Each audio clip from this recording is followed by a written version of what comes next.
Granville Digital a organisé une conférence sur la thématique Comment s'engager dans le numérique responsable. Elle s'est déroulée le 28 janvier 2025 dans l'amphithéâtre du lycée Julio de la Morandière à Granville. La qualité des interventions proposées par les experts nous a amenés à vous en faire bénéficier sur le site de Granville Digital, en replay, sous forme de 6 modules vidéo. Bienvenue dans ce premier module du replay de la conférence « Comment s'engager dans le numérique responsable » organisé par Granville Digital. Aujourd'hui, le numérique est omniprésent dans nos vies, mais ses impacts sont encore mal compris. Enjeux environnementaux, défis sociaux et sociétaux, croissance des usages, Kevin Guérin nous apporte un éclairage essentiel sur ces problématiques et les réglementations qui se développent pour encadrer la nécessité d'un numérique plus responsable. Bonsoir à tous et merci d'être présents et ravi d'être avec vous ce soir. Kevin Guérin, je suis consultant en numérique responsable depuis 7 ans. J'en ai fait mon activité principale et comme disais tout à l'heure, je suis donc dirigeant de Asvola pour travailler sur ces sujets et accompagner les entreprises et les collectivités. Déjà, pour remettre un petit peu de contexte sur le sujet et pourquoi est-ce qu'on aborde ce sujet du numérique responsable. Vous n'êtes pas sans savoir que du coup, il y a des gros enjeux climatiques dans le monde. Et qu'un des enjeux principaux, c'est de maintenir la température depuis l'ère pré-industrielle, donc depuis 1850, à la température de plus 1,5 degré, selon les accords de Paris qui ont été votés en 2015, dont les États-Unis vont a priori sortir dans quelques mois, vu les signatures qui ont été faites en fin de semaine dernière. Pour autant, ces températures aujourd'hui, elles posent un vrai sujet au niveau du climat et au niveau de l'avenir de l'humanité en quelque sorte. Et ce qu'on peut voir, c'est que notamment ces températures aujourd'hui, en fait, en 2024, elles ont été atteintes déjà. On a déjà atteint les plus 1,5 degrés alors que c'était une prévision qui était annoncée plutôt pour 2100. On espérait avant la fin du siècle. On les a atteints. Alors ça ne veut pas dire qu'on déroge aux accords de Paris. Pour autant, on a atteint ce seuil fatidique qui montre qu'on atteint des seuils critiques. Autre sujet, que le réchauffement climatique, c'est un des sujets parmi tant d'autres. Il y a 9 limites planétaires qui ont été définies par des groupes d'experts, par des groupes scientifiques. Et parmi ces 9 limites planétaires, on entend aussi parler de plus en plus des problèmes de biodiversité, des problèmes de la couche d'ozone, différents sujets. Et sur ces 9 limites planétaires, 6 ont déjà été dépassées en 2024 et la 7e est sur le point d'être dépassée. Donc si on ramène ça sur une échelle où on globalise l'ensemble de ces 6 limites planétaires, en fait, on voit que la Terre en fait rentre dans des limites très accrues, dans des risques très accrus d'effondrement en quelque sorte. Alors ça ne veut pas dire que c'est pas forcément le chaos en tant que tel, mais ça veut dire qu'on ne contrôle plus ou on contrôle beaucoup moins les effets du climat, les effets météorologiques, et ça donne lieu à un certain nombre de conséquences que l'on peut voir. Et on a encore eu ce week-end des inondations à Rennes, donc pas très loin d'ici, donc il n'y a pas forcément besoin d'aller ici. On a eu les tempêtes de neige au mois de novembre, on a les feux à San Francisco, on a la fonte des glaces. En fait, on a un certain nombre de sujets qui sont aujourd'hui très clairement identifiés comme être les conséquences du changement climatique. Et vous me direz, très bien, on a la technologie. Et donc la technologie est la solution, on va tout régler avec la technologie. Heureusement que la technologie est là. Pour autant, on va voir que ce n'est pas si vrai que ça. Et quand on prend les piliers du développement durable, donc économie, environnement et social, on peut voir que la technologie, elle a des bienfaits, elle a des externalités négatives, mais elle a également des externalités positives. Donc si on commence sur l'aspect économique, sur les externalités positives, vous connaissez tous, alors je ne fais pas forcément de pub pour les marques qui sont affichées, c'est plus pour vous donner des exemples précis sur les bienfaits de l'économie en termes de e-commerce, en termes de réservation en ligne, en termes de vidéoconférence pour le télétravail. En termes d'administration, tout ce qui va être facilitation au niveau des documents administratifs, que ce soit les impôts, les déclarations en ligne et tout ce qui va bien. Donc on a d'un point de vue économique, tous ces avantages que l'on peut avoir grâce au numérique. D'un point de vue économique, on a aussi des méfaits liés au numérique, donc des externalités négatives, avec ce qu'on appelle les travailleurs de l'invisible, donc ces personnes de type Uber qui ne sont considérées ni par leur employeur, qui est la personne qui va leur donner la mission, ni par les clients qui vont recevoir la course, par les GAFAM avec les problèmes de vie privée, d'exploitation des données. Tout ce qui va être lié au BATX, donc qui est l'équivalent des GAFAM, donc GAFAM, excusez-moi pour mon langage un peu familier, donc Google, Amazon, Facebook, Apple et Microsoft, donc les géants de la tech américaine, eh bien on a l'équivalent côté chinois, côté asiatique, qu'on appelle les BATX. Tout ce qui va être lié à l'intelligence artificielle, globalement, qui pose énormément de questions sur lesquelles je reviendrai un petit peu plus tard. Tout ce qui va être lié au phishing, donc tout ce qui va être la collecte de données personnelles dont on a probablement tous été confrontés, victimes peut-être pas, mais en tout cas confrontés, sachant qu'aujourd'hui, il y a quasiment 6 personnes sur 10 qui ont été victimes de ce genre d'arnaque en ligne, qui ont été confrontés justement à donner à leurs dépens leur numéro de carte bleue, par exemple. Et puis tout ce qui va être lié aux cyberattaques, qui sont de plus en plus nombreuses, que ce soit des entreprises privées ou des collectivités. Sur l'aspect sociétal, on retrouve également un certain nombre d'externalités positives, à commencer par tout ce qui va être partage de la connaissance en ligne. Donc on connaît très bien Wikipédia, qui est un très bon exemple de commun qui permet de partager ces informations. Mais on a aussi tout ce qui va être lié formation en ligne, donc avec Coursera, mais il y a d'autres plateformes qui existent, tout ce qui va être lié au e-learning.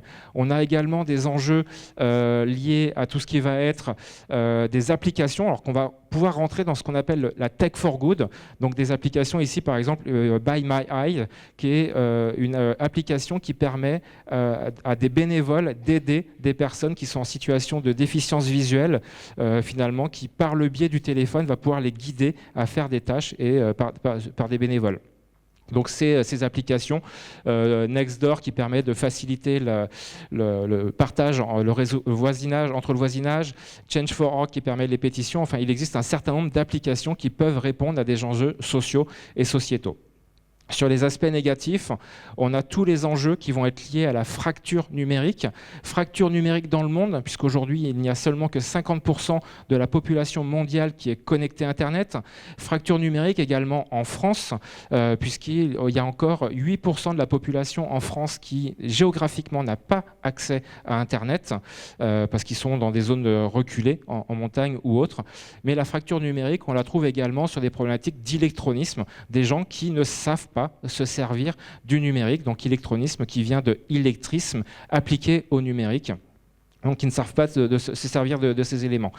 Tout ce qui va être lié au social, donc les travailleurs qui vont créer tous ces équipements, de la partie des mines, donc avec des enfants qui travaillent dans certaines mines pour pouvoir extraire les matériaux dont on a besoin pour construire ces équipements, mais également dans les usines où globalement on est presque sur de l'esclavage de personnes qui travaillent avec des heures inconsidérées pour pouvoir fabriquer nos équipements numériques. On a également tout ce qui va être lié à l'addiction, qu'on abordera un peu plus en détail tout à l'heure, tout ce qui va être lié à l'espionnage, la surinformation ou les fake news. Donc un certain nombre de sujets qui peuvent nous préoccuper par rapport à notre bien-être personnel.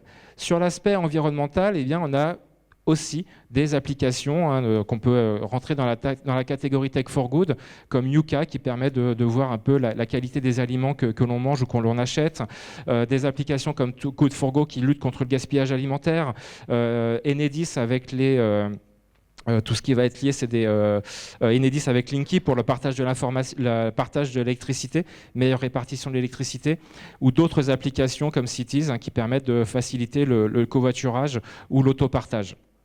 Et puis sur l'aspect environnemental, on a des enjeux, donc on évoquait tout à l'heure, donc on est à 4,4% des émissions de gaz à effet de serre selon les derniers chiffres de l'ADEME qui sont arrivés vendredi dernier. Donc on augmente de petit à petit. Donc les émissions de CO2, tout ce qui va être lié aux mines qui détruisent les écosystèmes, la pénurie d'eau dans certains pays, liée notamment à la consommation des data centers, mais aussi de la fabrication des semi-conducteurs, puisqu'il nous faut énormément d'eau pour fabriquer nos semi-conducteurs. Tout ce qui va être lié aux déchets et aux rejets toxiques de matières toxiques dans l'environnement, qui vont faire que du coup on a un impact aussi sur la qualité des sols, sur la qualité de l'air, uniquement lié au numérique. Les principaux facteurs environnementaux, tout d'abord, eh bien, c'est qu'on a dans le monde de plus en plus d'utilisateurs. Ces utilisateurs utilisent de plus en plus d'équipements, que ce soit des PC, des téléphones, des objets connectés. Ces équipements utilisent de plus en plus de services numériques, et ces services numériques utilisent de plus en plus de ressources qui elles-mêmes demandent de plus en plus d'équipements, puisque du coup on fait appel à des data centers qui sont entre guillemets invisibles, mais qui du coup nécessitent de plus en plus d'équipements pour faire fonctionner. Donc on a un de ces principaux facteurs environnementaux qui sont liés finalement à l'usage que l'on fait de nos services numériques. Selon les scénarios de l'ADEME, donc ADEME, Agence de la transition énergétique française, ils ont travaillé sur 4 scénarios pour justement un peu imaginer la France en 2050. Ces 4 scénarios, en fait, sont regroupés avec un certain nombre de technologies, un certain nombre de choses qui vont de l'alimentation à la technologie, nos usages numériques, en 4 grandes parties, donc la génération frugale, les coopérations territoriales, les technologies vertes et le pari réparateur. Sur ces 4 scénarios, ils ont fait une projection sur la partie numérique uniquement. Et si on part dans ce qu'on appelle le pari réparateur avec ce scénario, globalement on part en toute technologie, on met de la technologie partout pour essayer de solutionner tous les problèmes et essayer de régénérer le vivant, en quelque sorte, grâce à la technologie, eh bien, on va quintupler les émissions de gaz à effet de serre liées à ces technologies. Alors que si on va dans une situation frugale, donc du coup de sobriété numérique, en grande partie, eh bien, on peut diviser par 2 les émissions de gaz à effet de serre liées au numérique. Alors, ce ne sont que des prospectives, mais pour autant, ce sont des indicateurs intéressants en termes de positionnement et de voir comment ça va évoluer.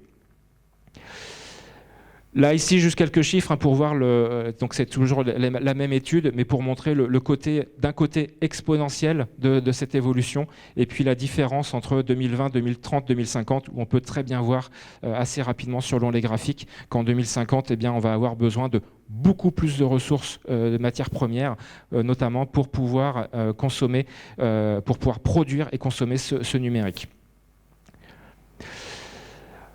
L'IA, donc grand sujet à la mode, entre source d'inquiétude et enthousiasme. Je n'ai pas les réponses, mais juste j'ai mis quelques photos pour illustrer quelques points qui pourraient justement, en tout cas, nous interroger et voir un peu quelle place va prendre l'IA dans nos sociétés. Par rapport à nos travails, on entend de plus en plus d'entreprises qui licencient pour remplacer par de l'IA. Nos problématiques liées à la dépendance de ces technologies. Ici, c'est l'image de l'US Navy américaine qui a retravaillé sur les sextants.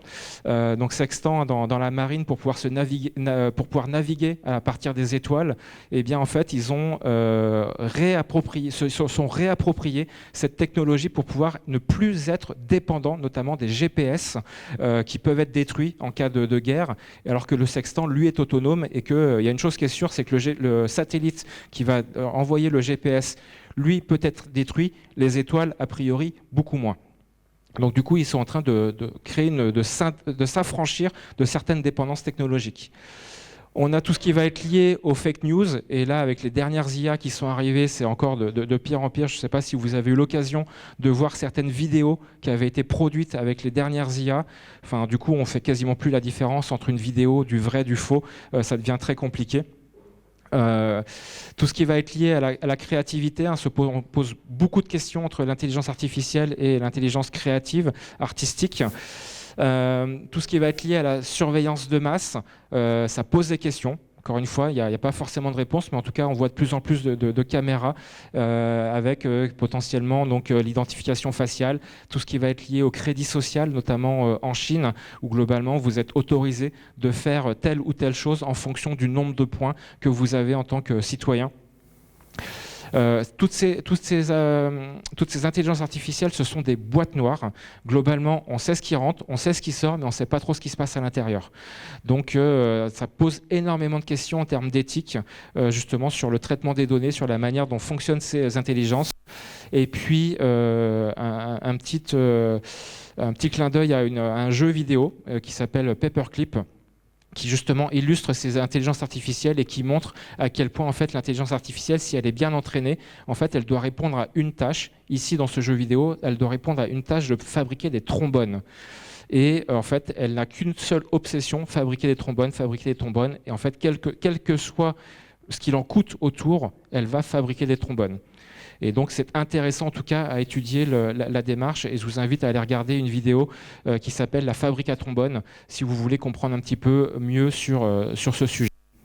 Et puis, toute cette IA, eh bien, elle va le demander énormément d'énergie, énormément de ressources premières, puis elle va générer également énormément de déchets, puisque notamment là, pour faire fonctionner de l'IA, eh bien, on a besoin de GPU, donc de cartes graphiques spécifiques, et que la plupart des ordinateurs actuels n'en sont pas équipés. Donc ça veut dire remplacer les ordinateurs actuels pour mettre des ordinateurs qui sont équipés de GPU pour pouvoir consommer cette IA. Le numérique responsable, eh bien, c'est quoi ? Eh bien, c'est avant tout de réduire les impacts environnementaux et sociaux du numérique, donc avec ce que je vous ai dit au préalable, d'utiliser le numérique pour répondre aux autres enjeux sociaux et environnementaux, et puis créer de la valeur avec tout ça. Donc l'idée n'est pas de revenir à l'âge de pierre, l'idée n'est pas de supprimer le numérique, il est juste d'apprendre à l'utiliser à bon escient et dans une logique de sobriété numérique, c'est-à-dire dans une logique de rendre plus de services numériques, mais avec moins de matériel. Très rapidement, avant de passer la parole à mes collègues, en termes de réglementation, vous avez ici une petite affiche qui reprend les principales lois et directives liées justement au numérique responsable. Et justement, donc je vais m'appuyer sur ce graphique pour pouvoir distribuer la parole. Et notamment, une des premières réglementations qu'on a pu voir en France, c'est celle qui est liée à l'accessibilité et au RG2A. Donc, sans forcément rentrer dans le détail du RG2A en tant que tel, je vais passer le micro à Miguel pour qu'il nous parle justement de l'accessibilité.